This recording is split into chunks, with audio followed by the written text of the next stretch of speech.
Bonjour mes amis, bienvenue sur ce live que je m'empresse de partager. On va rester ensemble quelques minutes à philosopher avec ceux qui ont envie de nous rejoindre. Peut-être vous, là pour l'instant je suis seul. Si vous regardez la vidéo en replay, notamment sur YouTube, n'hésitez pas à aller directement autour de 5 minutes, 8 minutes. C'est là où les choses commenceront vraiment. Voilà, donc je me réjouis de vous accueillir. On attend toujours quelques minutes, 5, 6 minutes, le temps que vous me rejoigniez. N'hésitez pas à prévenir vos amis, on va philosopher ensemble ce dimanche. Voilà, avec grand, grand plaisir pour ma part. Ça fait très très longtemps que je n'ai pas fait de live. Cet exercice qui nous a tenus en haleine pendant longtemps, en 2016, 2017. Et là, bah voilà, j'avais besoin de vous revoir et vous dire bonjour. Donc n'hésitez pas à vous signaler, je lis vos commentaires et c'est comme ça qu'on va pouvoir réfléchir, discuter ensemble. Donc vos commentaires sont les bienvenus, faites-moi signe. Et on est déjà 15, c'est bien, ça monte vite. Et puis prévenez vos amis, vous pouvez partager sur vos groupes, vos pages, votre journal, mais vous pouvez également envoyer la vidéo en message privé à des amis susceptibles de nous rejoindre pour ce banquet du dimanche. Voilà, alors il y a banquet, il n'y a pas trop de fruits, j'ai même pas d'eau, mais bon, je suis sûr que chez vous, vous organisez bien. Donc voilà, je partage. Bonsoir Racha, j'ai ton message. Donc c'est comme ça pour ceux qui nous rejoignent un peu dans l'exercice.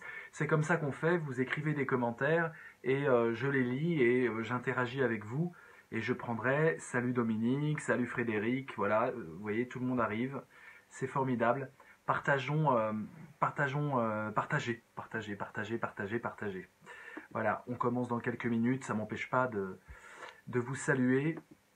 Je partage de mon côté, parce qu'il faut qu'on soit, disons, une vingtaine, pour que ça soit amusant, 20, 25, 30, pour qu'on puisse avoir des avis différents. Le but de cet exercice, c'est qu'on ait, vous le savez bien, des débats animés. Alors je ne sais pas encore le thème, hein, je ne le connais pas. Si vous avez, moi aussi Dominique, merci, je suis très content de partager ce moment avec vous. Ça m'a beaucoup manqué.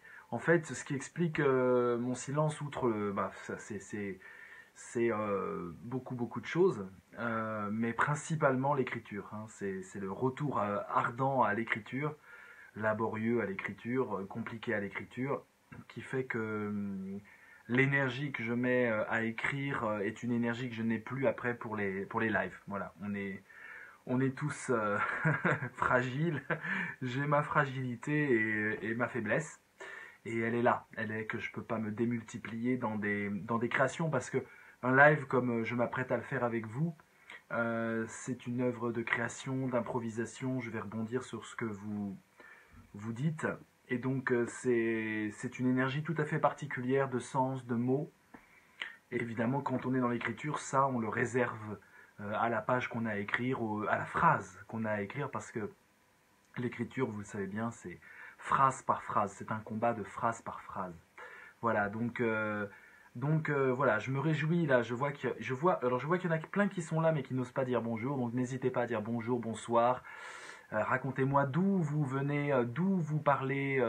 Je suis sûr qu'il y en a qui sont, par exemple, à Tunis ou en Bolivie ou je ne sais pas où. Donc n'hésitez pas à nous dire à tous. Hein, c'est une agora, on est 25. Le moindre message est communiqué à tout le monde instantanément. Donc n'hésitez pas à signaler, à vous signaler. Enfin signaler, c'est un mot de flic, donc on va éviter, ça sert à rien. Pas signaler, à vous présenter. Voilà, à vous présenter en disant voilà, je viens de tel coin. C'est amusant de voir que dans un banquet du dimanche comme ça, on a tous les horizons qui sont réunis. Je trouve que c'est assez savoureux. Voilà, donc de quoi on va parler. Je suis ouvert à toute proposition. Je n'ai pas du tout préparé pour le coup ce live. J'étais dans des iconographies, dans des dessins. Je suis très dans le voilà, vous voyez, dans des tableaux plutôt connus. Voilà, c'est un très beau petit livre là, que je vous recommande d'ailleurs pour Noël. Hein. Ça s'appelle Petite histoire des grands chefs-d'œuvre de Vanessa Henry Virly. Voilà, et c'est très très bien. Vous voyez, il y a tout ce qui est connu, hein, mais expliqué pour les enfants, et en fait c'est pour les adultes. Et c'est très très bien fait. On apprend, moi j'aime beaucoup par exemple, vous voyez, un chapitre comme ça, elle appelle ce fameux autoportrait de Van Gogh de 1887, Selfie au chapeau de feutre gris. Voilà. Donc c'est vraiment pour les jeunes et leur apprendre à éduquer leur regard. Je trouve ça vraiment très très beau. Par exemple, vous connaissez tous ce tableau-là, Bonaparte franchissant le grand Saint-Bernard de David. Donc voilà, vous avez évidemment plein de... On la connaît, hein, ça, c'est Napoléon. Mais vous avez plein de... D'abord, il a franchi en mulet, hein, ce col. Hein. C'était impossible de le franchir à cheval. Donc déjà, c'est amusant de voir comment tout de suite, il y a un trucage digne de la 3D d'aujourd'hui. Puis si vous voyez bien, pour cabrer un cheval comme ça, les rênes, là, les rênes sont complètement relâchées. Donc c'est pas possible. Il y a une vraie... alors je sais pas si vous le voyez bien, il y a des reflets. Enfin bref, elle devrait être tendue. Elle devrait être tendue. Et puis le bras est complètement collé à l'oreille. Il y a des incohérences énormes. Regardez, là par exemple, la position de ses fesses ne peut pas être là vu la longueur des jambes. Voilà, donc c'est des petits détails amusants qui exercent le regard, qui montrent. Bien sûr, il n'y a pas que des détails pour rigoler, il y a aussi des détails symboliques. Et vous avez plein de fameux. Tous les jeunes connaissent ce dessin, mais là on plonge dedans en une petite page. Alors, un de mes préférés. N'hésitez pas à me parler, je vais prendre tous vos messages. Hein, et dans ces lives, on respecte vos messages. C'est histoire de vous chauffer un peu. J'aime beaucoup ça. J'aime beaucoup. C'est une enluminure du Moyen Âge. C'est la représentation de Dieu. Et on voit bien que si Dieu se redresserait, il sortirait du cadre. Donc il y a vraiment cette idée qu'il est sans limite. Et puis là, pour ceux qui connaissent un peu le monde, c'est-à-dire la façon dont je structure l'univers, en trois parties, voilà, trois parties comme ça et trois parties comme ça. Là, vous avez vers le futur, vous avez le besoin, la guerre et le fruit, la tête, la main et le monde que Dieu est en train de créer. Voilà, ça me parle, c'est assez passionnant. L'art copte, on ne connaît pas assez l'art copte, donc elle va chercher dans les zones artistiques. C'est ça que j'aime bien dans son travail, Vanessa Henry Virli, avec que des Y, hein, Henry avec Y, Virli avec Y. Je mettrai en description après la vidéo les liens. C'est les éditions Palette, hein, pour ceux qui aiment. Voilà, l'art copte par exemple, regardez l'expressivité. On ne sait pas si ça a été peint quand le jeune homme était mort ou quand il était vivant, mais il y a des découvertes. Ça part du paléolithique. Voilà, qu'est-ce qu'on a la Joconde, bien sûr, mais alors avec plein de petits trucs. Enfin voilà, moi ça me passionne de redécouvrir les grands classiques. Ah oui, la fameuse vague, vous la connaissez par cœur, hein, la grande vague de Kanagawa. Okusai, elle est super connue. Mais ce qu'on voit moins dans ce dessin, c'est comment... Bon, évidemment, vous voyez, on dirait des tentacules. Hein, les vagues, on dirait des petites tentacules. C'est trop trop beau. Et ce qu'on voit moins dans ce dessin, c'est que la première vague, là, annonce le mont Fuji qui se trouve là-bas. Et donc, on prend souvent ça comme une vague, mais en fait, c'est juste le mont Fuji. Donc, c'est une répétition en écho absolument magnifique, avec la mer qui menace la terre qui se trouve ici. Je trouve ça magnifique. Et puis les barques, si vous voyez bien les barques, vous en comptez combien d'ailleurs, des barques, là des esquifs. En fait, il y en a 3. Il y en a 3 parce que là, vous en avez une qui se prolonge ici, mais ça peut... Il y a un jeu de perspective et ça ne peut pas être la même. On croit que c'est la même, mais en fait c'est une qui est là et une qui est là qui ressort, c'est forcément 2 différentes. Et une qui se trouve ici. Bref, le monde passionnant de l'image. Alors, je reviens à vos commentaires et puis on va discuter. Boum, boum, boum. C'est un tout petit peu laborieux parce que je partage ce que vous devez faire et je vois tous ceux qui partagent là. Donc partagez votre journal, vos amis, allons-y. Ce livre m'intéresse, bah super, Claire, c'est génial. Oui, il est bien, il est bien. Petite histoire des grands chefs-d'œuvre, édition Palette de Vanessa Henry Virli, qui s'est signé aussi aux mêmes éditions avec un livre. Alors là, pour le coup, juste génial. Celui-là est très bien, mais il est vraiment pour enfants. Enfin, pour enfants. C'est une initiation, moi j'adore. Mais alors ça, c'est les animaux dans l'art. Les animaux dans l'art. Et vous avez, mais alors ce qui est vraiment super, moi j'adore ce genre de travail, c'est qu'il y a tous les animaux dans tous les arts. C'est-à-dire qu'on circule dans l'art égyptien, on va dans la photographie, il n'y a pas que des... On va dans la sculpture, et vous avez là l'aigle, l'ours, vous regardez par exemple l'ours, on a le petit ours en peluche, on a le fameux ours polaire de Pompon, et en calcaire magnifique, on a envie de le toucher. On a les petites scènes d'ours, avec à chaque fois le savais-tu, donc c'est aussi pour un public qui peut être aussi jeune, et on voyage dans les animaux. Moi je trouve ça juste fabuleux. Vous avez tous les âges, tous les contes, les mythes, le petit chaperon rouge pour le loup, et on circule dans l'art du Mexique précolombien, l'identité du loup, les chiens, enfin bon, c'est juste magnifique. Donc les animaux dans l'art, toujours de Vanessa. Henri Virli, j'ai fait une razzia sur ses éditions Palette. Donc c'est super. Voilà, je lis un peu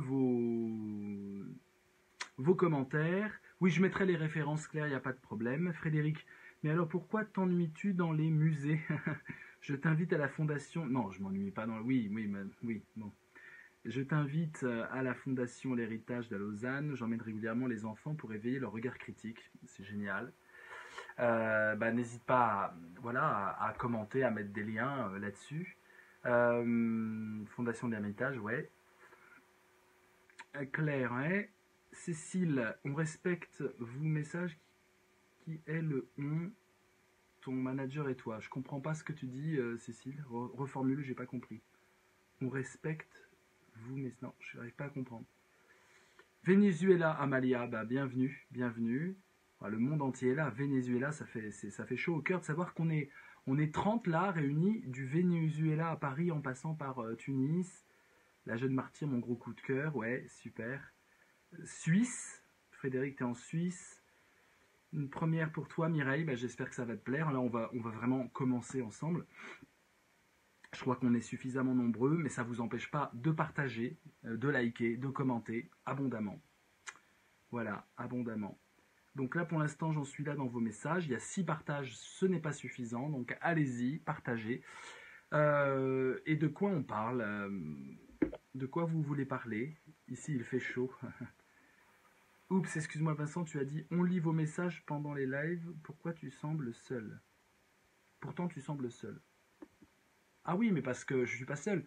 Un message qui est écrit, c'est 30 personnes qui le lisent, tout simplement. Donc, c'est le principe d'un live, c'est cet objet absolument incroyable du live sur Facebook, c'est que on lit, on écoute celui qui prend la vidéo, et tout ça, ça se fait simultanément. C'est vraiment une communion tout à fait spéciale, mais qui prend une énergie tout à fait spéciale et qui donne une énergie tout à fait spéciale. En tout cas, je suis étonné, avec un an maintenant de recul sur plein de lives que les gens font, puisque maintenant tout le monde a accès à cette technologie qui était au début réservée à quelques-uns. Je suis étonné qu'il y ait peu de lives de nature dialogante, intellectuelle. Tout le monde pourrait en faire, hein. Tout le monde a des terrains de spécialité, ce qu'on faisait avec Dream Tanks. Les gens ne le font pas tellement sur leur page, ou alors ils le font pour vendre leur technicité, c'est souvent de coaching, ou voilà. Mais il y a peu de... Je suis étonné que les Dream Tanks qu'on a fait, donc vous pouvez regarder ceux qui ne connaissent pas, facebook.com/dreamtanks, on a fait ça pendant un an, plus d'un an, hein, 450 Dream Tanks, une aventure incroyable. J'ai entendu parler des Dream Tanks partout où j'ai été. Là, j'ai été à Singapour, à Manille, à La Réunion, juste dans le mois. Et à chaque fois, on me parle des Dream Tanks, systématiquement. Donc, il y a un impact en termes de... Ça a marqué, quoi. C'est quelque chose qui a marqué, pas l'époque, mais en tout cas, qui a marqué cette année 2016. Et beaucoup d'entre vous, vous me laissez des messages en disant « Ah, c'était bien, etc. » Bon, après, je ne peux pas motiver les gens... ad vitam aeternam, j'ai dépensé une énergie colossale là-dedans avec un grand ravissement, mais voilà, je ne veux pas être manager de Dream Tank, c'est pas ma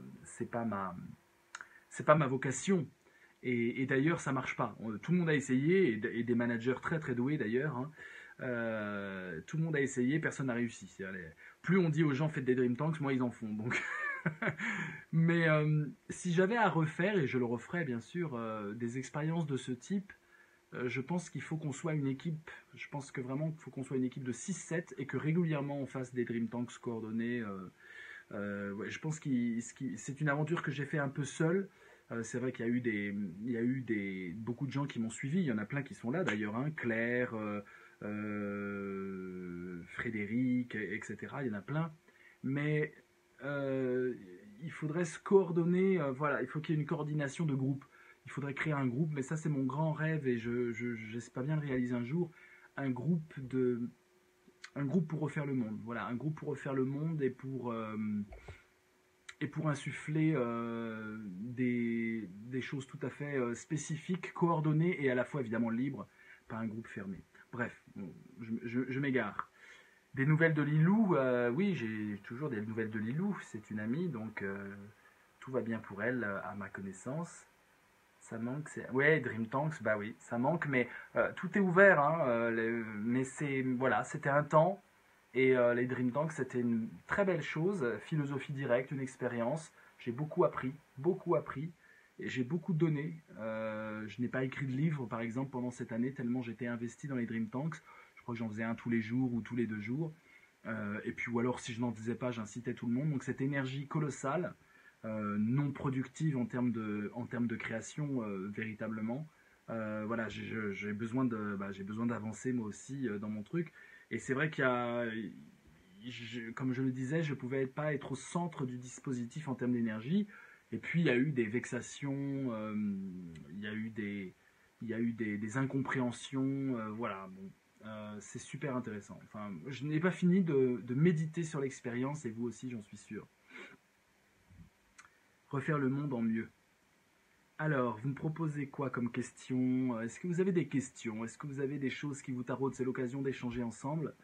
Euh, donc n'hésitez pas, hein, je suis ouvert à toute réflexion. Bolivie, Nathalie, oui, je disais Bolivie en pensant à toi parce que je savais que tu étais là et je suis ravi que tu puisses nous écouter et participer, hein, surtout en Bolivie. Comment ça se passe en Bolivie? En 3 mots, 4 mots, comment tu pourrais décrire ce pays? Ça nous intéresse, vas-y, n'hésite pas à nous laisser ton témoignage. Euh, Refaire le monde. Bon, bah écoutez, j'attends vos messages. En attendant, je voulais j'étais en train de lire La défense Loujin de Nabokov, que j'avais lu quand j'avais, je crois, 15-16 ans, donc je m'en souvenais plus. Et je l'ai relu avec plaisir, de Vladimir Nabokov. La défense Loujin, et à un moment, il y a une phrase, et voilà, je me suis dit, tiens, ça peut déclencher un live, ça peut en tout cas susciter l'intérêt que j'ai de partager ça avec vous. C'est, à un moment, il décrit le jeu d'échecs, donc c'est une histoire de jeu d'échecs, et il dit la combinaison des coups dans une partie de jeu d'échecs, euh, je l'entends comme une mélodie. Je l'entends comme une mélodie et il dit, on pourrait en quelque sorte dire que j'entends les coups. J'entends les coups du jeu d'échecs comme on entend de la musique classique, des violons, des saxophones, voilà. Et c'est intéressant cette idée d'une combinaison qu'on entend comme une musique et je pense vraiment que c'est ce que j'aime développer. C'est ce que j'aime développer et c'est le point commun entre la peinture, entre la musique pour moi et l'écriture. C'est l'idée d'une combinatoire qui fait de la musique. C'est l'idée, mais ça je l'ai eu depuis très très tôt. Et je l'ai avec Dipro, je l'ai avec le jeu du Phénix, je l'ai avec ma philosophie, même les livres que j'écris, je l'ai avec les applications que je développe sur smartphone. C'est vraiment cette idée d'une combinatoire qui, au lieu de produire de la technologie, de l'enfermement dans du système clos, du mécanique, produit de l'organique. Voilà, produit de l'organique. Là, on se lance, vous le savez peut-être, dans la création d'une intelligence artificielle philosophique. On en est au linéament de départ, mais c'est un truc énorme. Et en tout cas, la réflexion que ça suscite, il y a un documentaire qui traîne, que j'ai créé de 36 minutes où j'interroge des gens sur peut-on créer une intelligence artificielle philosophique, est-ce que c'est bien, quel impact ça aurait, etc. En fait, c'est ça. L'idée, c'est de produire à partir d'une combinatoire une mélodie. Pour moi, la philosophie est une mélodie. Et produire une mélodie avec une mélodie, c'est-à-dire avec des sentiments, c'est plutôt facile. En fait, c'est pas facile. Et là, je me rends compte dans l'écriture de mon roman, parce que je suis en pleine écriture de roman, j'en suis au chapitre 5, que je finis ce soir, juste après ce live, et j'entame le chapitre 6. Je me rends compte évidemment que c'est pas évident. Même la mélodie des sentiments a du mal à devenir une mélodie réelle, portant chacun au plus profond de soi-même, dans son essentiel, dans sa vérité. C'est évidemment pas difficile. Mais ô combien plus difficile encore, quand la combinatoire de base avec laquelle on essaye de produire une mélodie, quelque chose qui nous emporte dans un sentiment de liberté, d'ouverture, de créativité, d'invention, d'inédit, ce que j'appelle une mélodie. Le mélos, j'en ai fait une catégorie philosophique que j'oppose au télos. Télos, c'est aller dans un but précis, focaliser façon entonnoir, fermant comme ça, tous les possibles en un seul point. Télos, c'est la fin, la finalité. Et le mélos, c'est au contraire la chose qui reste sinueuse, dansante, libre, créatrice. Voilà. Et télos et mélos, évidemment, sont en nous, dans tout ce que l'on fait, dans les peintures que je vous ai montrées au début de ce live. Tout est gorgé de télos et de mélos. Et partir du télos de l'émotion pour arriver... partir du mélos, la mélodie. Partir du mélos de l'émotion, des sentiments, des rencontres humaines, pour arriver à du mélos, une création inspirée de ça, c'est dur dans le roman, mais c'est beaucoup plus facile que de partir du télos d'une combinatoire quasiment mathématique et d'arriver à du sentiment. Ou d'une combinatoire comme le jeu d'échecs, qui est quand même une combinatoire hyper rigoureuse, il y a des coups, il y a des règles hyper strictes, et d'arriver à de la créativité. Je suis moi-même un joueur d'échecs de niveau tout à fait correct, et je joue régulièrement, quasiment tous les jours, et j'ai même créé des problèmes. J'ai retrouvé un vieux cahier de problèmes de jeux d'échecs quand j'avais 20 ans, 22 ans. Très amusant, je me fais piéger à mes propres problèmes d'échecs. Mais peu importe. Et j'ai même développé une variante de jeu d'échecs, pour vous dire à quel point je suis investi dans le jeu d'échecs. Une variante que j'appelle le Sussex Chess. Voilà. Le jeu d'échecs Sussex. Évidemment, le mot sexe m'amusait à l'époque. Même si c'est une région de l'Angleterre. En fait, je vous dis très simplement la variante, elle est simple, c'est que les pièces lourdes, les pièces majeures, le cavalier, le fou, la dame, le roi, sont positionnés un par un au début de partie, coup par coup. C'est-à-dire qu'en fait, on ne part pas d'une position fixe, il y a toujours la rangée de pions, mais derrière la rangée de pions, chacun à tour de rôle positionne une pièce lourde. Voilà. Ce qui fait des parties avec, je sais pas, 25 000 combinaisons possibles de début de partie. Et mon idée, c'était justement, c'est intéressant. L'idée de ça, pourquoi j'ai voulu inventer cette variante de jeu d'échecs, l'idée c'était de recréer du mélos à partir du télos, c'est ce que je viens de vous dire. C'est-à-dire, aujourd'hui l'ordinateur est plus fort que l'être humain au jeu d'échecs. N'importe quel ordinateur vous bat à plat de couture, il faut vraiment être un maître international ou un grand maître international pour battre un ordinateur aujourd'hui. Parce que l'ordinateur a une puissance de calcul incroyable et on imagine que dans 10 ans, il sera encore plus fort. Alors que ce système permet de casser ce qu'on appelle la bibliothèque d'ouverture d'un jeu d'échecs. Il y a tellement de parties qui ont été jouées et qui sont archivées, l'ordinateur va piocher dans ces parties. Et ce qu'on appelle l'ouverture au jeu d'échecs, c'est les 10-20 premiers coups de la partie de jeu d'échecs. Et les 20 premiers coups, qui sont assez décisifs pour la suite de la partie, ils ont presque tous été joués. Vous voyez, ils sont presque tous été joués dans plusieurs parties. On a vu ce que ça donnait au bout du compte. Et l'ordinateur a une banque de milliers, de millions de parties déjà jouées, et il va puiser là-dedans pour faire son ouverture. Alors que nous, pauvres êtres humains, on apprend les ouvertures, ce qui nécessite beaucoup de cases mémoire en nous. On est plus ou moins bon dans l'apprentissage des ouvertures, mais on ne connaît pas toutes les variantes à partir jusqu'au 11e, 12e coup, c'est extrêmement dur. Donc ce système d'une partie où on commencerait à changer l'ordre des pièces majeures permettait tout simplement de casser l'ordinateur et de le mettre au même rang que l'humain, quasiment au même rang que l'humain. Il sera très bon au niveau tactique, c'est-à-dire que quand il faudra jouer un coup, il va vraiment calculer, mais il ne profite pas de cette bibliothèque d'ouverture qui est un fruit humain. Parce que la bibliothèque d'ouverture, c'est des humains qui ont transpiré pendant des dizaines et des dizaines d'années, des centaines d'années, pour arriver à ce qu'on sache que le pion en E4 est un bon coup pour commencer, etc. Donc souvent on nous présente comme intelligence artificielle le fruit d'intelligence humaine coagulée sur des siècles. Voilà. Et donc voilà, c'était une variante. Alors j'ai pas eu l'occasion de la populariser parce que j'allais pas non plus me lancer dans une carrière de jeu d'échecs. J'ai pris des cours avec un champion de France de jeu d'échecs, c'était assez passionnant. J'étais pendant une année immergé dans le jeu d'échecs, immergé complètement. Mais voilà, faut choisir un moment, faut choisir sa vie. On peut pas vivre toutes les vies en même temps. Même si le jeu d'échecs m'accompagne tout le temps, et j'ai même écrit une philosophie du jeu d'échecs pour vous dire à quel point c'est quelque chose qui me tenait à cœur. C'est lié à mon grand-père hongrois, le jeu d'échecs. Euh, mais voilà. Donc, remettre du mélos, c'est-à-dire casser le côté ordinateur précis, etc. Remettre de la créativité dès les premiers coups de jeu d'échecs. Voilà, c'était ça l'idée. Mais même dans le roman, et je vais lire vos messages, je les vois défiler d'ailleurs. Je vois qu'il y a des propositions. Ouais. Bon, ça. Le projet d'écriture, recette pour tout foutre en l'air dans sa famille, j'en parle après, Cécile. Reste avec nous, je vais en parler. Promis. Une question de Cécile, j'ai déjà une bouche. Oui, je sais qu'il y en a plein qui me laissent des messages. Hein. J'ai une correspondance assez dense avec pas mal de monde, même si je réponds de façon très lapidaire à chaque fois.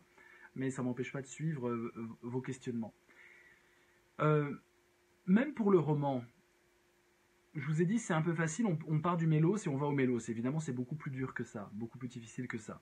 Mais c'est plus difficile parce que on a l'émotion brute, on a la fragilité humaine. Mais pour la transmettre à quelqu'un à travers le médium du livre, il faut que cette fragilité-là fasse système, fasse combinatoire, fasse télos. S'il n'y a pas de télos, je ne peux pas adresser à quelqu'un. Donc le télos est fondamental. Tout ne peut pas être mélos, vous voyez. Alors que, contrairement à l'onde de choc, l'onde de charme, dans l'onde de charme, je pense qu'on peut tout faire. C'est-à-dire tous les possibles sont là, et une vie de 100% d'onde de charme, elle est irréaliste, mais elle serait formidable. Je crois qu'on peut préconiser de minimiser le choc en chacun au maximum. Voilà, c'est pas du tout du yin et du yang, hein, ça n'a rien à voir avec ça. Mais mélos et télos, c'est pas pareil. Je pense vraiment qu'on a besoin du télos. Et je pense que des œuvres d'art mériteraient d'augmenter leur télos. Par exemple, dans la danse contemporaine, le télos, c'est quand les danseurs dansent exactement les mêmes choses, sont hyper précis, alors que le mélos, c'est de l'impro, c'est sensuel, etc. Et on a besoin du télos, il y a une véritable émotion dans le télos. Et c'est pareil dans un livre, quand vous écrivez, que vous voulez transmettre un sentiment, par exemple, de fragilité de votre héroïne, ce qui est mon cas dans mon roman, il faut évidemment que vous puisez dans votre fragilité à vous, c'est une évidence, hein, même si vous pouvez la fantasmer, la transformer, élucubrer à foison, c'est un roman, on fait ce qu'on veut, mais quand même il faut puiser dans une base, et la seule base où vous êtes sûr de vos états intérieurs, bah, c'est vous-même, tout simplement. Mais si c'est une héroïne qui a un passé précis et qui diffère de vous, vous devez aussi utiliser le télos pour envoyer tout ce package d'émotions, de sentiments, dans le cœur du lecteur. Envoyer dans le cœur, le mélos ne suffit pas, il faut du télos. Et c'est deux catégories très intéressantes pour réfléchir à l'art. Il y a des œuvres d'art qui sont très mélos et qui mériteraient peut-être d'être télos, d'autres qui sont très télos, qui mériteraient d'avoir un peu de mélos. Ce qui est sûr, c'est que le mélos, c'est le bonheur de vivre, et que le bonheur n'est pas du côté du télos. Du côté de télos, on a la guerre, on a l'organisation, on a l'efficacité, on a le bras d'airain, on a l'épée, on a quelque chose qui tranche, qui organise, qui... Voilà, mais il y a une démesure du télos, hein, il y a une démesure du télos extraordinaire. Mais le mélos, c'est le bordel, le foisonnement, les lignes improvisées, le non-linéaire, la non-linéarité dans l'art, qui est vraiment le grand paradigme du XXIe siècle dans l'art. Le thumétique, finalement, ce que j'appelle l'art martial, dans une des conférences que j'ai fait au Collège international de philosophie, l'art martial, le corps martial artistique, c'est justement le mélange des deux. C'est justement le mélange, c'est pouvoir avoir dans un protocole de création qui permette d'atteindre le télos maximum, c'est-à-dire l'efficacité, le contrôle absolu, et en même temps, ou en tout cas pour pas faire notre Macron dans une respiration, arriver à atteindre le mélos maximum, vous voyez, atteindre le télos maximum et le mélos maximum, l'improvisation, la sensualité, le débordement fécond et tropical, hein. Ça c'est le mélos, la mélodie, quoi, l'émotion, voilà, le truc qui vit et qui nous échappe, le hors contrôle. Être dans le super contrôle et le hors contrôle. Et là pour moi c'est le sublime. Là on n'est plus dans la beauté, là on est dans un truc qui distord l'espace et le temps, vraiment. Et il y a peu d'artistes qui sont capables de ça. Et c'est le but de l'art. D'arriver à un mélos hyper intense et un télos hyper intense. Si on n'est que dans le télos intense, on vous dira c'est très bien travaillé, c'est très beau, un peu comme un film où la photographie est impeccable, le jeu d'acteur est froid et impeccable, tout est ciselé, tout est au cordeau, mais il n'y a pas ce bordel foisonnant, vibratoire du mélos. Et donc ça ne nous emporte pas. Et si on est dans le mélos absolu, c'est bordélique, ça déborde, ça transpire à la Kusturica, mais il n'y a pas une rigueur qui nous tient, un plan qui nous embrigade et qui nous tord les boyaux. Vous voyez. Donc voilà le Graal artistique, ça je suis sûr qu'on touche quelque chose quand on dit ça. Ça rejoint deux concepts, mais c'est pas les mêmes. Mais ça rejoint deux concepts intéressants que ça va être un peu compliqué ici. Je ne sais pas si d'ailleurs ça vous intéresse. Je relis vos messages, mes amis. Mais vous en laissez pas trop. J'avais la même question. Ah oui, bon, famille, alors je reviens. Refaire le monde en mieux, ouais. Attends, t'avais une question, Frédéric. Proposition, l'art, tu vois, je parle d'art et j'avais pas lu ta proposition.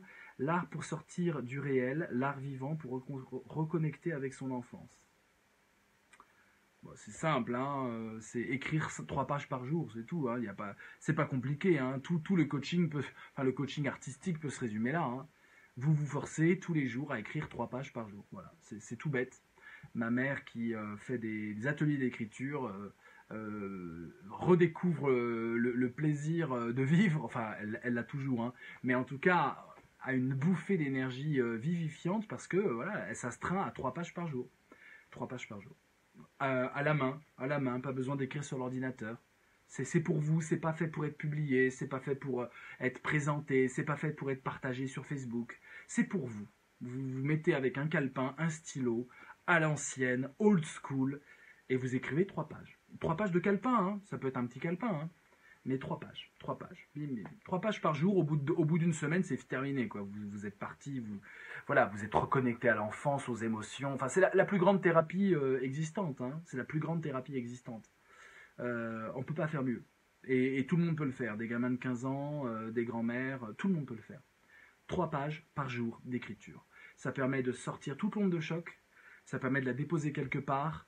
De pouvoir, et c'est même pas pour relire, c'est pas un truc pour se complaire en soi-même, c'est de l'anti-Facebook, c'est vraiment un truc pour qu'on balance et pour oublier, on se déleste, on sort des choses de soi mais pas du tout pour les montrer, c'est pas destiné à un public, à un égo-système, c'est vraiment pour digérer, c'est un exercice de méditation active ou ce que j'appelle la méditation complice. Voilà, méditation complice.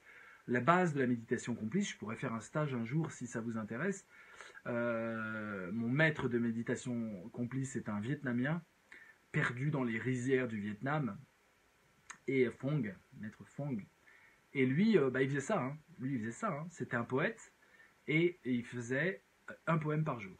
Et il élaborait un poème par jour. Et la poésie au Vietnam est une poésie très complexe, avec, vous savez, un peu comme les haïkus, un nombre de syllabes, des choses qui riment avec un rythme. Là aussi, tiens, on est toujours dans ce sujet.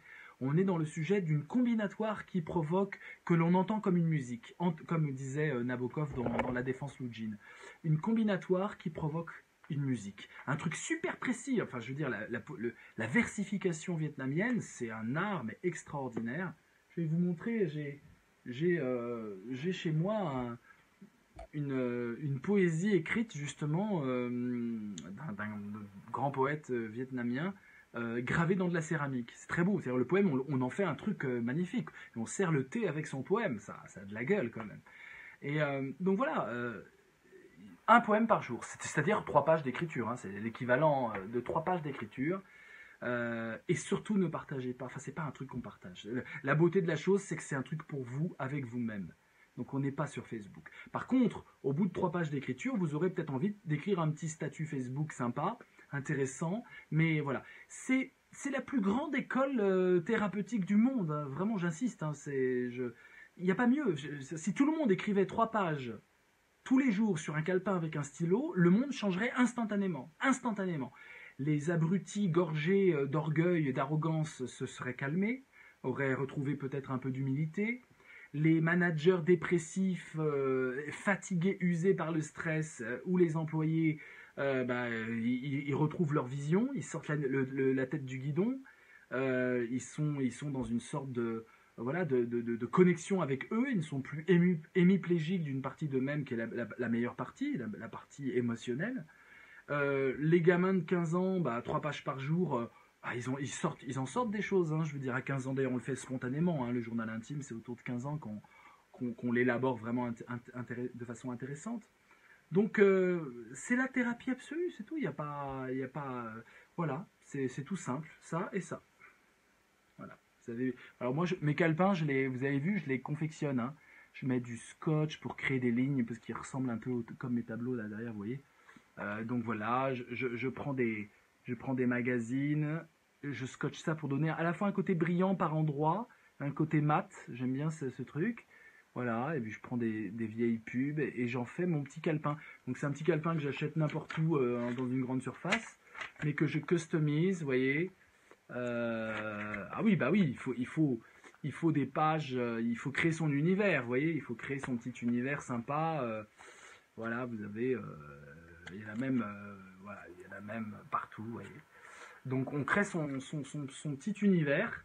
Donc du coup ça devient un truc unique, ça devient un objet. J'en ai des tonnes comme ça, vous voyez. Et voilà, j'écris petit et boum. Voilà, je sais plus pourquoi je parle de ça, mais tu commences demain, voilà. Et surtout dites-moi ce que vous en pensez, hein, mais c'est fondamental.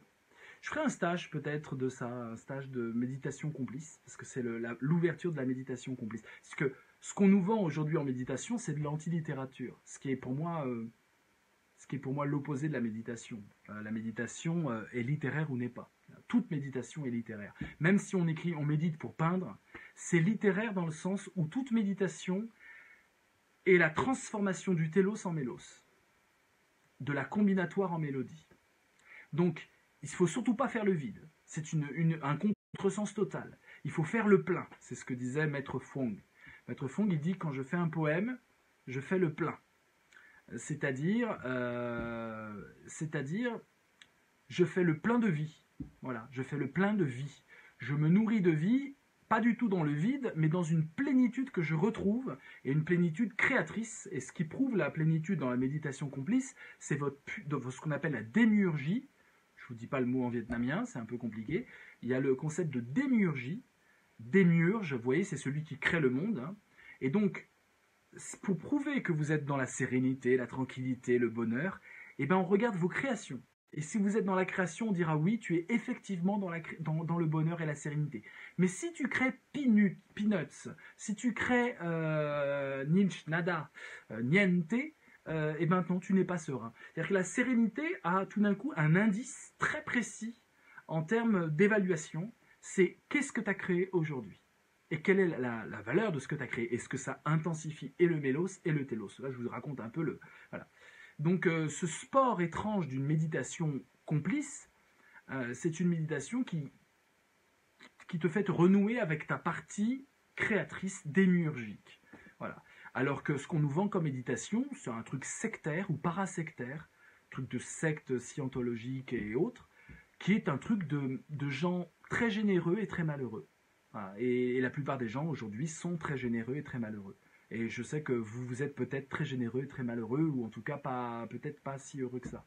Voilà. C'est-à-dire des gens qui sentent bien que le système actuel est un système qui les broie, qui se plaignent de ça, mais qui n'arrivent pas à trouver l'énergie pour changer la donne, ou se coordonner tous ensemble, qui n'arrivent pas à sortir de la combinatoire pour faire de la mélodie. La mélodie sonne faux. Voilà. La combinatoire, elle nous étouffe, elle nous écrase. Le télos, il est trop violent, il nous stresse, il nous embrigade dans de la dureté, dans de la violence. Mais le mélos, on ne voit pas ce que c'est. Alors on cherche tous notre bouffée de mélos, hein, notre bouffée de mélodie. On met tous comme des fous de la musique dans nos oreilles. C'est très rare de retrouver le silence aujourd'hui. On veut de la musique partout, même de la belle musique, la musique qui détend, la musique qui fait rire. Hein. Mais du coup, on ne sait plus ce que c'est la musique, parce que la musique, c'est le silence d'abord.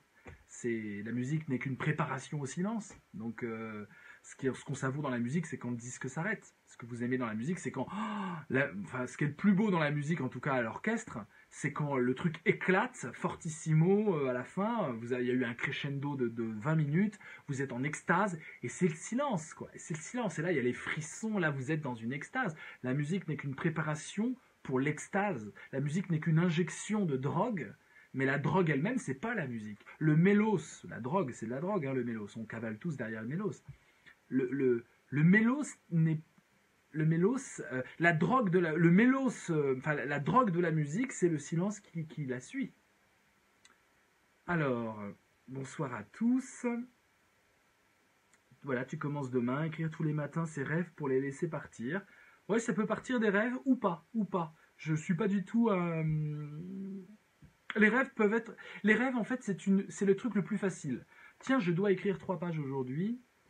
Bah tiens, j'ai pas d'idée, tiens, je vais prendre mon rêve. C'est le truc le plus simple, voilà. Mais quand vous ferez cet exercice, vous autorisez-vous à ne pas partir de vos rêves. D'ailleurs, il y a des soirs, des matins, on ne s'en souvient plus.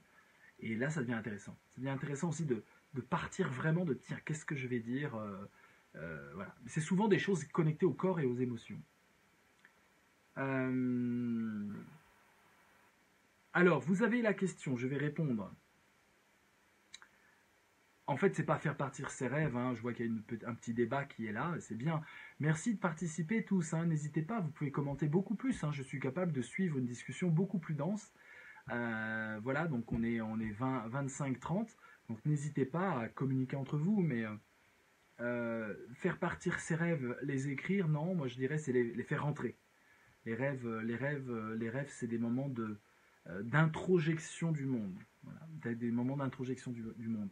On rêve pour digérer les événements qui sont restés dans notre mémoire sans passer dans le sens symbolique. Voilà. Alors, je lis vos commentaires. L'écrit-thérapie, une sorte de journal intime. Je crois que ce qui est si thérapeutique il y a, c'est pas parce qu'on couche sa vie sur le papier, c'est parce qu'on écrit. C'est l'acte d'écriture en lui-même, quel que soit ce que l'on écrit. Encore une fois, ça n'a aucune importance. Que ça soit un conte, que ça soit un roman, que ça soit des pensées, que ça soit de la philosophie élaborée, que ça soit des rêves, peu importe. L'acte d'écrire lui-même organise quelque chose ou désorganise quelque chose qui nous met dans une sorte d'alignement, on pourrait dire, d'alignement avec soi-même. C'est très dur de... Alors, je parle vraiment d'une écriture, attention, hein, parce qu'il y a des écritures compulsives. En fait, l'écriture, les pathologies peuvent aussi s'impliquer dans des écritures. Vous avez des écritures pathologiques, vous avez des écritures de haine, vous avez des écritures compulsives, où ça fait mal d'écrire, etc. Donc ce que je vous dis là, c'est vraiment là, je parle vraiment de ceux qui ne sont pas écrivains. Je ne parle pas de ceux dont le métier est d'écrire, qui en font une profession, qui en font un art. Je parle vraiment de ceux qui se disent, tiens, je vais écrire 3 pages par jour pour voir ce que ça fait. Voilà. Et c'est vrai que là, pour le coup, il y a un truc qui se réorganise dans le cerveau, hein, dans le cerveau, dans l'attitude, dans le calme que ça impose d'écrire, de la concentration. C'est un grand thème pour moi là en ce moment, le thème de la concentration. Est-ce qu'on se déconcentre dans les réseaux sociaux? Est-ce que ce ne serait pas un peu facile de dire les jeunes sont déconcentrés, l'attention, il y a des troubles de l'attention, etc. J'en ai un peu marre de cette doxa, de cette opinion répandue sans qu'on la réfléchisse vraiment. Est-ce qu'on a vraiment des troubles de l'attention chez les jeunes? Est-ce qu'on a vraiment un flottement de l'attention? Alors c'est sûr que, mais on est tous affectés là-dessus. C'est sûr on est dans des rythmes aujourd'hui qui sont des rythmes où la contemplation méditative sur le monde, bon, on doit faire des stages de méditation pour y arriver parfois, hein. Je veux dire, c'est extrêmement dur de produire une qualité d'attention qu'on a connue avant quoi? Mais avant le téléphone portable, tout simplement. Tout simplement. Tout simplement. Parce que des métiers frénétiques, il y en a eu plein avant. Être journaliste dans les années 70, ça devait être aussi frénétique, enfin frénétique en termes d'ardeur, en termes d'envie de percer des choses, en termes ouais, de frénésie. Frénétique en termes de frénésie, c'est un peu pléonastique. Euh, que le journalisme aujourd'hui. Ce qui change, c'est ces phases où on ne travaille plus, ces phases où on n'est plus sur la brèche et où on plonge dans la transréalité. Transréalité, donc des téléphones portables. Voilà. Et je crois que ça nous rend dingue. Et les réseaux qui sont derrière, bien sûr, le téléphone portable n'est pas condamnable en soi, mais c'est juste les réseaux et cette omniprésence des réseaux. Mais c'est à méditer. Je ne veux pas trop m'étendre là, mais je crois qu'il y a une immense chose de méditation. Une immense crise de la méditation dans la mesure où, en fait, c'est une crise du doute. Je l'articulerai avec la notion de doute. Et la notion de foi, qui est l'opposé de la notion de doute. Amin Malouf, dans un roman, je ne sais plus lequel, dit une super phrase, il dit, grosso modo, quand la foi devient haineuse, béni soit ceux qui doutent. Voilà, il dit ça. Quand la foi devient haineuse, et Amin Malouf, il en connaît sur la foi qui peut devenir haineuse. Hein. Quand la foi devient haineuse, béni soit ceux qui doutent. Ça, c'est une magnifique phrase. C'est une magnifique idée, quoi. C'est-à-dire que quand la foi devient haineuse, quand la certitude s'impose partout, le doute est une soupape absolument vitale pour sauver notre âme et sauver notre monde. Et la foi, c'est pas forcément la foi religieuse, ça peut être la foi dans le capitalisme dégénéré, la foi dans l'idée que le but est d'être le compétiteur qui va l'emporter sur tout le monde, la foi dans sa bêtise, la foi dans la bêtise, qui est vraiment la chose que normalement que devrait combattre la philosophie de façon extrêmement active.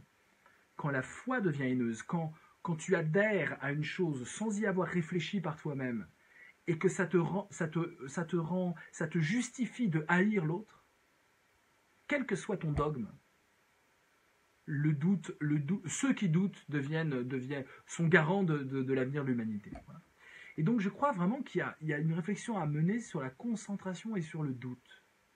Est-ce que les jeunes qui ont soi-disant des troubles de concentration, qui n'arrivent pas à se concentrer, est-ce qu'ils ne sont pas aussi plutôt, de façon très positive, dans une augmentation du doute? Est-ce que c'est pas béni soit les jeunes qui doutent? Voilà.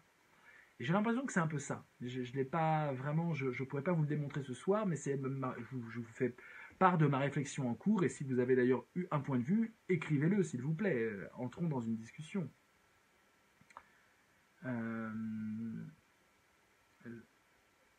Ouais, tu dis, si Cécile, pour moi cela est lié à la motivation et non à la concentration. Alors explique un peu ta pensée, je vois à peu près ce que tu dis, mais précise-la. Fais-moi plusieurs petites phrases, comme ça j'entre dans une... Argumente un peu, quoi. N'y a-t-il pas d'adaptation à un rythme soutenu? Ouais, c'est ça, qui n'enlève en rien la capacité de concentration. Bah, c'est un peu ce que disait Cécile, je crois, cette idée de motivation et de rythme. Effectivement, dit Attika, avec la fondation Sève, j'ai pu tester la méditation avant nos ateliers philo pour enfants, et la première chose qu'ils me disaient, c'est que ça leur faisait peur. Mais cela vient de ce qu'on leur montre, on ne sait pas rester une seconde sans rien faire. Ouais, il y a l'idée de l'ennui. Ouais, on a là un faisceau de réflexion à mener. La motivation. Ah là, ce mot, qu'est-ce qu'il est horrible. Qu'est-ce qu'il est horrible, ce mot. Pour moi, c'est presque un des plus moches mots de la langue française, avec le mot fenouil. Voilà. Motivation. Ça me rappelle, je ne sais plus qui disait ça. Je crois que c'est Herman Melville. Pas dans Moby Dick, mais dans un autre livre, je crois que c'est Bartleby. il dit les deux choses les plus malignes du monde, l'ambition et l'indigestion. Les deux choses les plus malignes. Ça fait mal, mais on ne le voit pas venir. Ça tue, mais à petit feu. L'ambition et l'indigestion. Mais c'est ça un peu, c'est ça un peu. C'est que cette motivation, cette agitation de tous pour se sentir vivant, on ne peut pas s'empêcher d'y voir un divertissement à la Pascal, c'est-à-dire une fuite de la mort par tous les moyens, une fuite de la mort au sens symbolique d'une sorte de désespérance de l'absence de sens de nos vies. Des vies qui ont de moins en moins de sens, ça c'est une certitude que le sens est à créer. Et comme on n'a pas de puissance démiurgique en nous, très peu, comme on n'écrit pas nos 3 pages par jour, et qu'on n'est pas dans cette démiurgie-là, du coup, produire du sens devient compliqué. Je crois qu'on a une crise de production de sens. De production de sens. Qui produit du sens aujourd'hui ? Avant, il y avait des producteurs de sens très, très patentés, estampillés, des artistes qui faisaient des chansons, des experts, des professeurs qui écrivaient des articles brillants, des journalistes qui avaient enquêté. Et aujourd'hui, avec les fake news, avec n'importe qui balance n'importe quoi, le sens est devenu la proie d'une sorte d'amateurisme non philosophique. Et c'est compliqué, l'amateurisme non philosophique. Moi, j'adore l'amateurisme, hein, mais il faut qu'il soit philosophique, il faut qu'il doute. Mais l'amateurisme non philosophique est un amateurisme du télos, c'est-à-dire de la foi, qui peut être haineuse.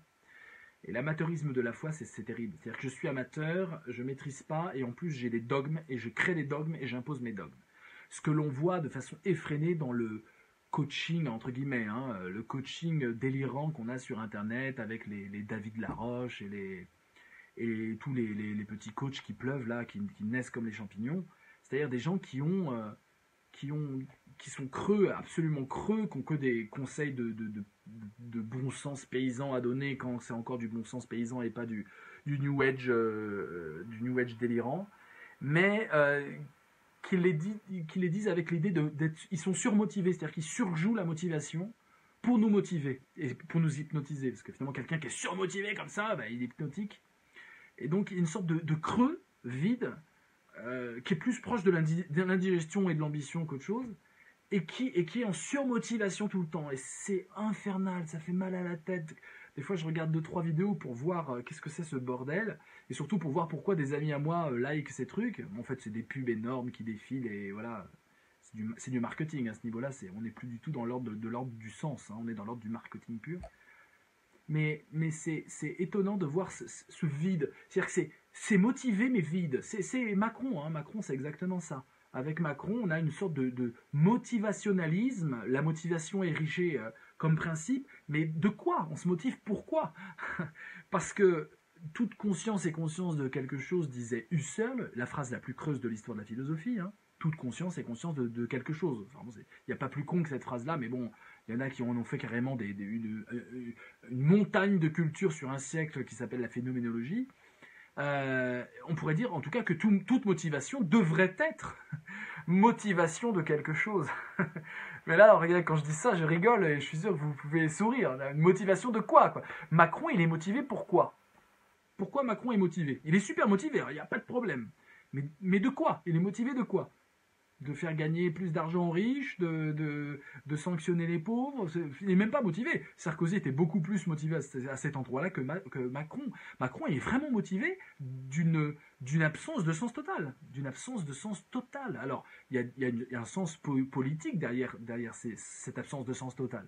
Et donc on a... alors il est motivé là pour l'égalité homme-femme, c'est formidable, hein, j'adore. Et puis demain il sera motivé contre la France-Afrique, c'est formidable. Et puis après il sera motivé contre la guerre dans le monde. Et puis après contre la faim. Et puis après...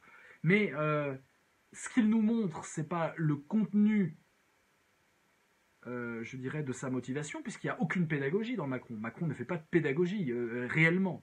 Il ne nous apprend pas le pourquoi il est motivé. C'est de la communication extérieure. Et donc on a affaire à... Pourquoi t'es motivé, gars? Enfin, juste, de quoi t'es motivé? Qu'est-ce qui te motive? Donc on a affaire... C'est ça que j'appelle le motivationnalisme. Et je crois que ça va être la plaie dans les 40 ans à venir, quoi, politiquement en tout cas. Des gens super motivés pour rien. Mais il y en a plein. Ou motivés par la nature. Ah oui, il y a des trucs consensuels qui trouvent... Voilà, on est motivé par la nature. Oh, regarde le guépard, le papillon, le biomimétisme. Alors ça, c'est super motivant. C'est 30 millions d'amis ou je sais pas quelle émission, les animaux du monde. Vous connaissez ce générique, hein? Pom, pom, pom, pom, pom, pom, pom, pom, pom, pom, pom, pom, pom, pom. Voilà, c'est ça la motivation aujourd'hui. C'est 30 millions d'amis. Non, c'est les animaux autour du monde, les animaux du monde.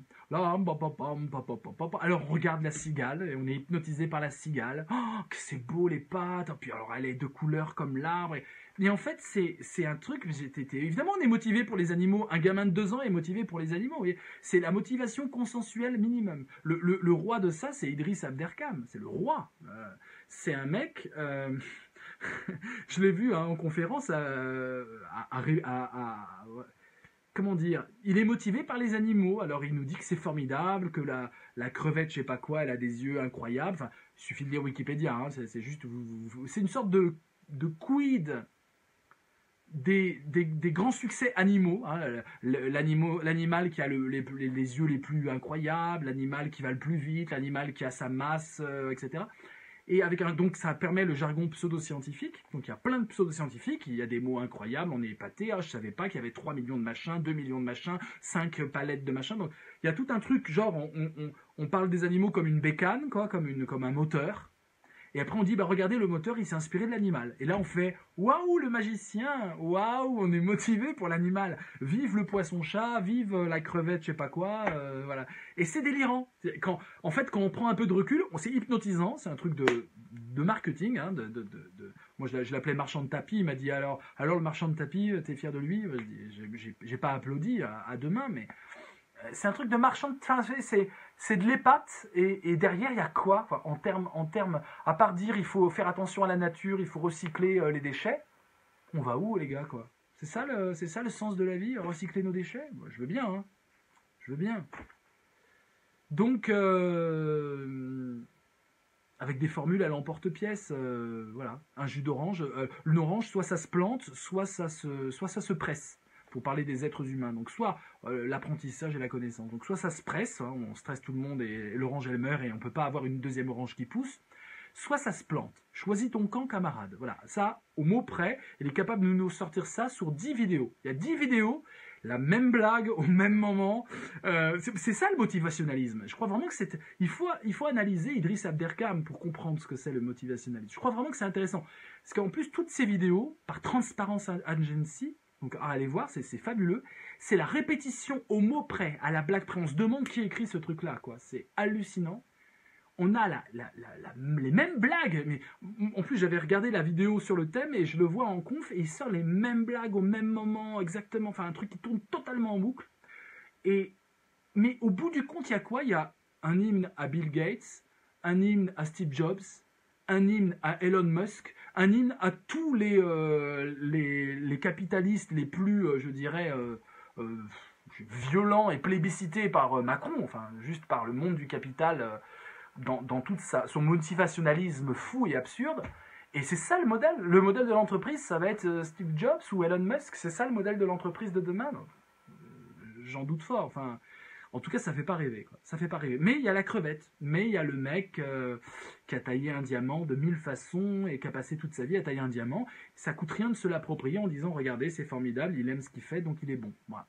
Alors, une fois qu'on a dit, tu dois aimer ce que tu fais pour être bon dans ce que tu fais, est-ce qu'on a besoin d'une conférence d'1 heure pour le dire? Que si tu aimes ce que tu fais, love can do. Hein, tu aimes ce que tu fais, donc tu seras meilleur dans ce que tu fais. Waouh! Waouh, les gars! Je crois qu'un gamin de 4 ans est capable de le dire. Hein. Je crois. Je crois. Et même de l'argumenter avec des exemples. Waouh! Waouh! Oui, effectivement, si on aime ce qu'on fait, ouais, on va être bon à ce qu'on fait. Bah oui. Voilà, ça c'est le motivationnalisme. Et c'est Macron. C'est exactement ça, Macron. C'est-à-dire que c'est un danger philosophique, Macron. Hein. C'est un danger, à ce niveau-là, c'est un danger philosophique. Il se réclame de Ricoeur parce que, pourquoi pas? Mais en tout cas, c'est un danger philosophique. C'est-à-dire, ce qui est terrible avec ça, c'est que il utilise les mots marketing les plus forts, le mot de passion, d'enthousiasme, d'optimisme, de motivation, tout le jargon de la motivation, mais il vide tout ça de sa substance.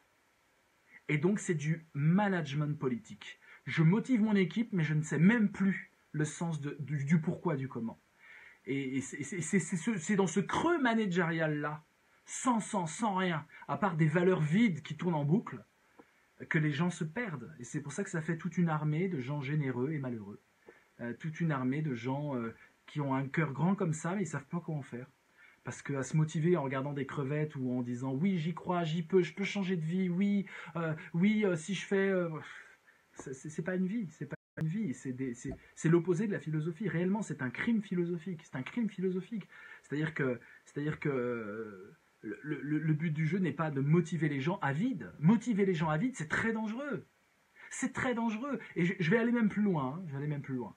Je crois que motiver les gens à vide, ça les rend hystériques en dessous de 30 ans, parce qu'après on est calmé par la vie, les dettes, les divorces et tout ça. Mais en dessous de 30 ans, imaginez un jeune de 20 ans, hyper motivé et hyper recalé dans la société, exclu de la société.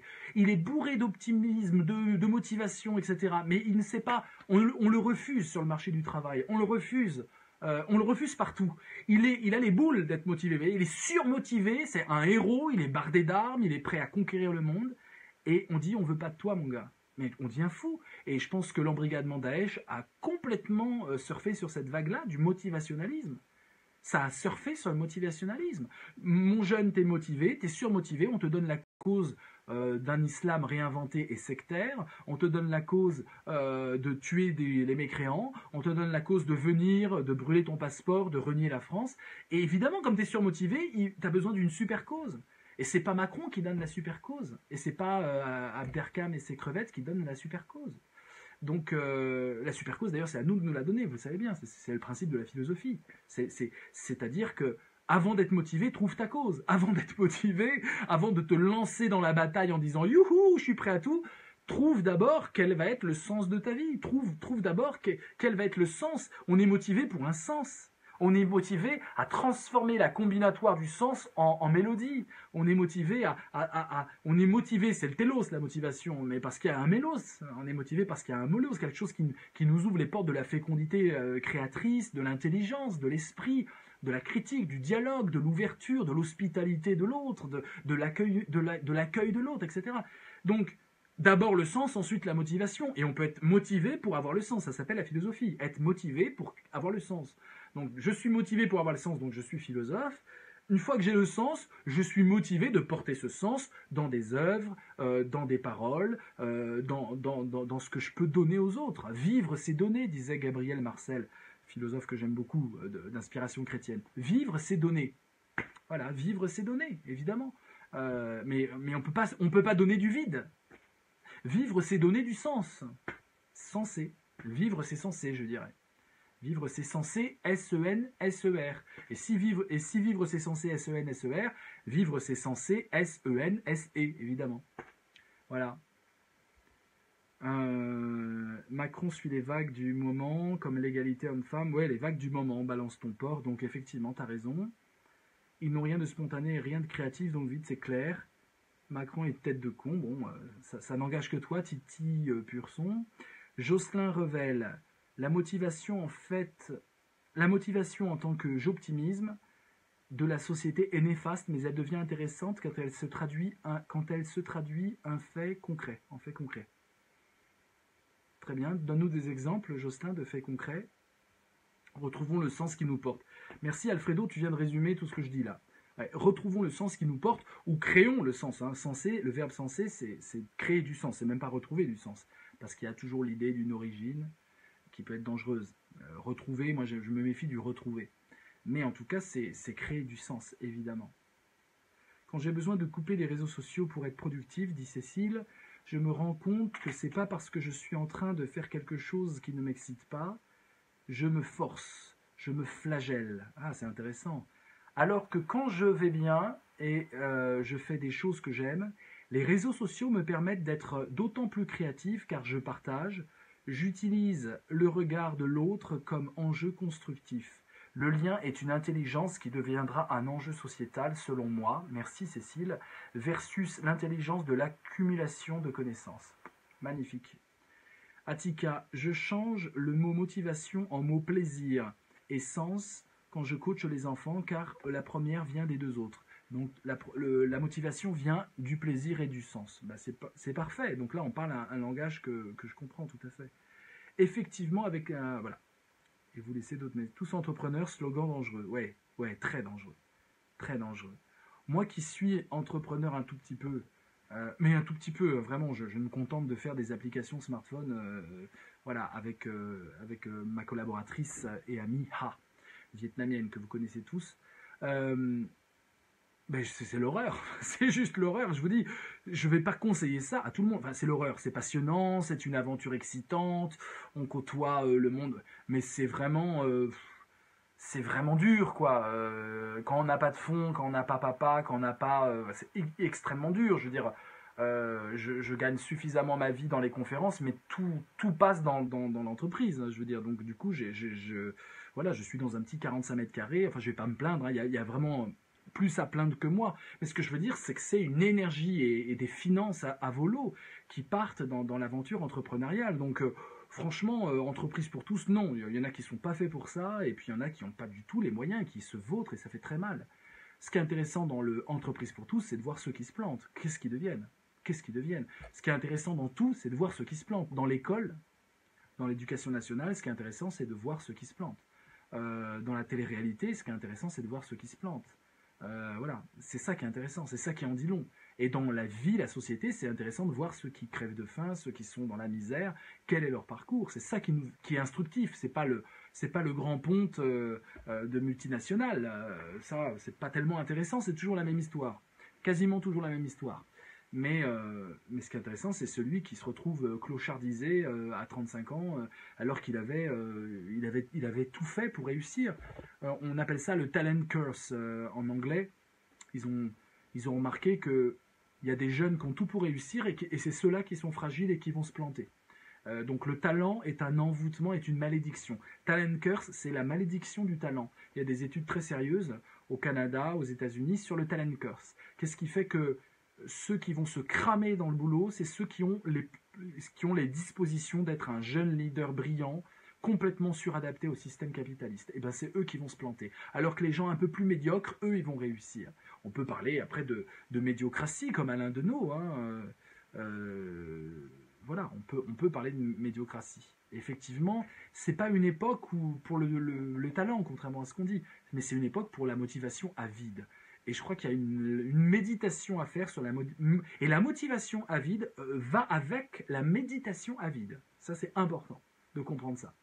C'est-à-dire que comme je suis motivé à vide et que je risque de faire le plein, parce qu'à un moment, à être motivé, on risque d'avoir des objets de motivation, eh bien, je dois me vider, un peu comme je vais aux toilettes, excusez-moi l'image triviale, je dois me vider la tête, c'est un mot qu'on utilise tout le temps, hein, me vider la tête des pensées pour être motivé à vide sans avoir des marottes de pensée qui risquent de me freiner au nom de l'agilité, de la remise en question de soi, de l'innovation de soi-même, etc.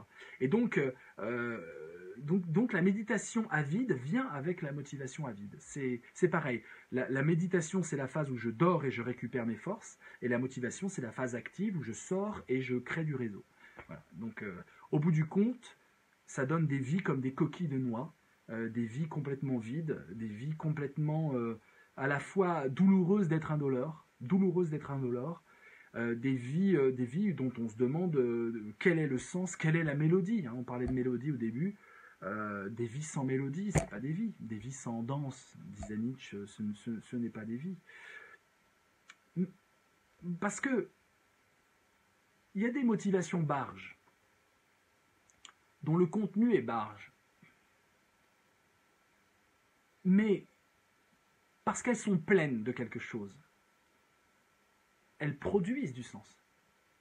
Et donc cette folie de motivation, je pense par exemple à Janet Walls, je ne sais pas si vous avez vu ce film, en tout cas c'est un livre, Le Château de Verre, de Janet, hein, elle est née à Phoenix, elle est états-unienne et elle est journaliste glamour, mondaine.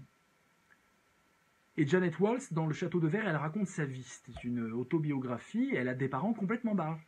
qui sont motivés dans l'idée de fuir ceux auxquels ils doivent de l'argent. Et donc ils ont une vie de nomade et une vie de misère. Mais ils ont une puissance d'imagination et de poésie, donc elle est tiraillée entre les deux. Elle est tiraillée entre des parents qui lui font vivre une vie d'enchantement poétique, de créativité, de démiurgie énorme, puis à la fois une immense pauvreté. C'est Naomi Watts qui incarne notamment sa mère. Et donc on voit bien que là on a affaire à une motivation qui a du sens. Je fuis ceux à qui je dois de l'argent, mes créanciers, je vais par les chemins, j'élève de façon un peu comme ça, barge ma gosse, etc.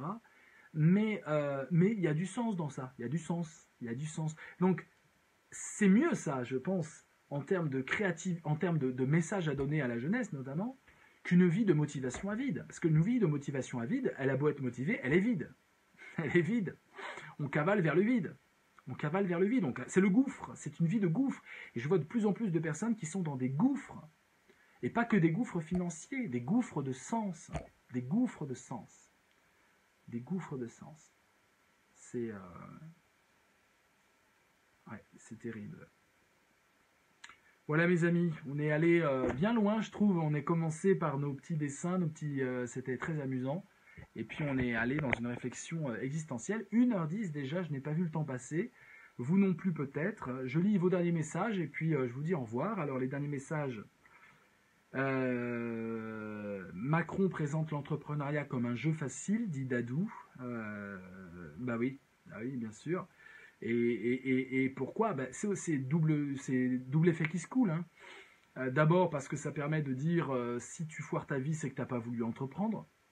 C'est quand même pratique pour justifier la misère sociale endémique, les handicaps sociaux. Finalement, c'est une façon de surresponsabiliser l'échec et l'individualiser.